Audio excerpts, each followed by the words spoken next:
Capítulo 3. La anarquía y sus orígenes. 21. Aclarando una confusión.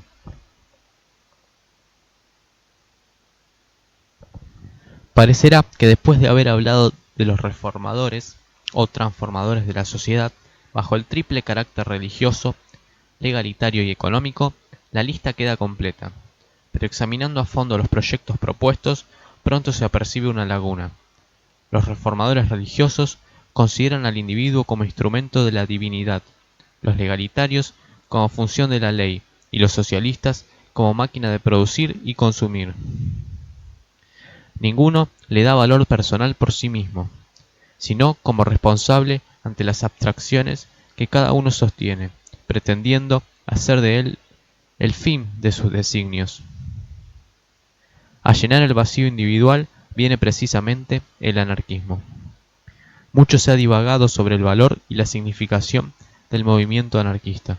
Con razón o sin ella, se lo ha catalogado, asimilándolo al terrorismo y al nihilismo, uniéndolo al socialismo y formando su vanguardia, englobándolo al sindicalismo revolucionario y haciéndolo sinónimo del individualismo. Se lo ha hecho proceder de Babeuf, Saint-Simon, Fourier, Proudhon, de la Internacional y del cristianismo original.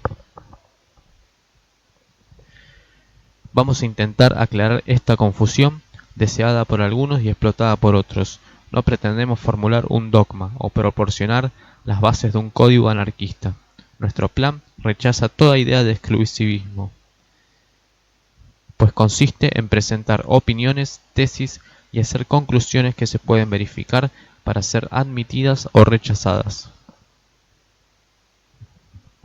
22. Definiciones. Anarquía, anarquismo, anarquista. El vocablo anarquía viene de dos palabras griegas, que significan negación o ausencia de gobierno, de autoridad, de mando. En el sentido de desorden no nos interesa, pero debemos reconocer que la significación de reglamentación le es completamente exótica, según su fisionomía verbal. El término anarquía es esencialmente negativo o crítico y nunca positivo o constructor. Sin embargo, por extensión, se le ha hecho designar una concepción filosófica de la sociedad, sin obligación ni sanción autoritarias. El anarquista es el protagonista o realizador de las ideas y de los hechos consiguientes a la anarquía, y el anarquismo no es más que el procedimiento, la descripción ideal, el punto esencial especulativo y práctico para llegar al más allá. Creemos que prácticamente puede considerarse como anarquista a todo el que, después de una reflexión seria y consciente, rechaza toda coerción gubernamental, intelectual y económica, o sea, toda dominación, cuyo corolario económico es la explotación del hombre por el hombre medio o del medio por el hombre. 23. Orígenes del anarquismo. El primer anarquista fue sin duda el que deliberadamente reaccionó contra la opresión de otro individuo o de una colectividad.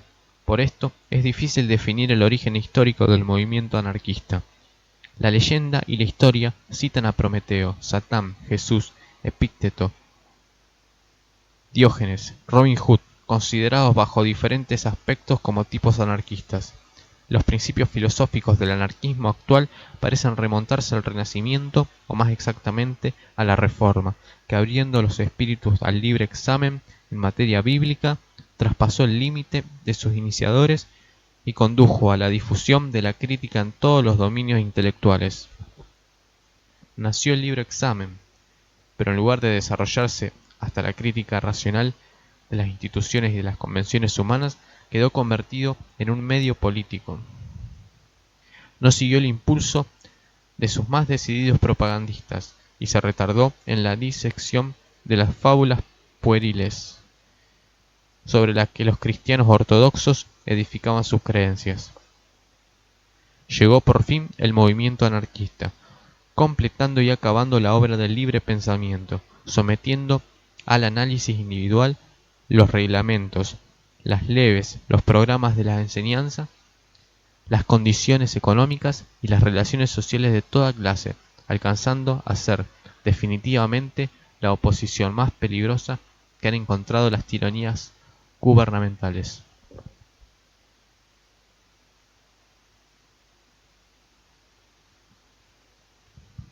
24. El anarquismo y la internacional.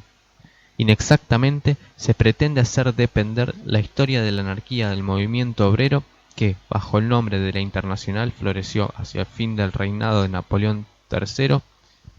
El odio y las invectivas con que el gran profeta del socialismo Carlos Marx persiguió a Miguel Bakunin no tuvo por causa divergencias profundas o intelectuales o éticas.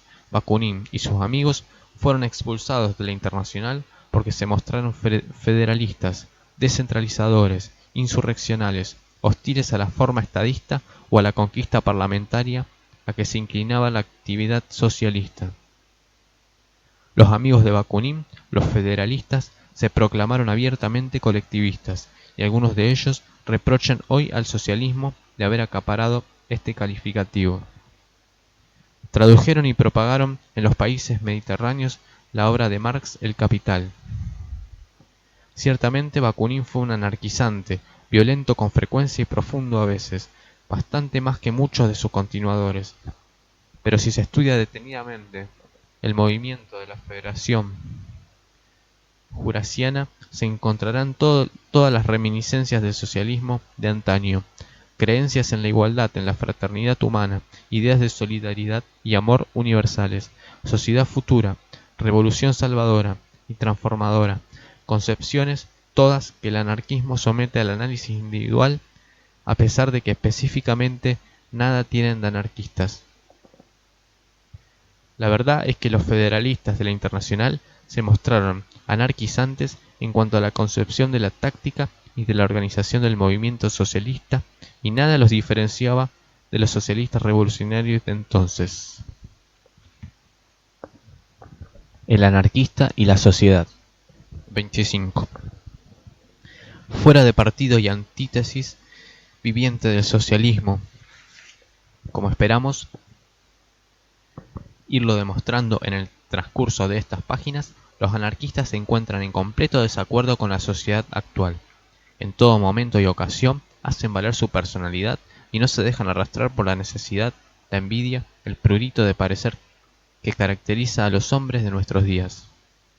En primer lugar, el anarquista está en camino de ser, y si niega la ley, se levanta contra la autoridad de sus representantes, contra los actos ejecutivos de la sociedad. Es porque afirma poder servirse de su propia ley y encontrar en sí mismo el resorte necesario para conducirse sin ninguna intervención exterior. Las sociedades donde el anarquista se desarrolla necesitan, para perpetuarse, para continuar existiendo, el auxilio de diversas especies de autoridad, como son Dios, ley, riqueza, consideración, respetabilidad, historia de los antepasados y toda clase de programas. El anarquista lo examina y considera todo, acepta o renuncia, según que las ideas propuestas o expuestas estén de acuerdo o no con su concepción de la vida o sus aspiraciones individuales. En fin, todos los hombres que se conforman con ser determinados por su medio y, en cambio, el anarquista se esfuerza bajo las reservas inevitables de orden físico en determinarse por sí mismo.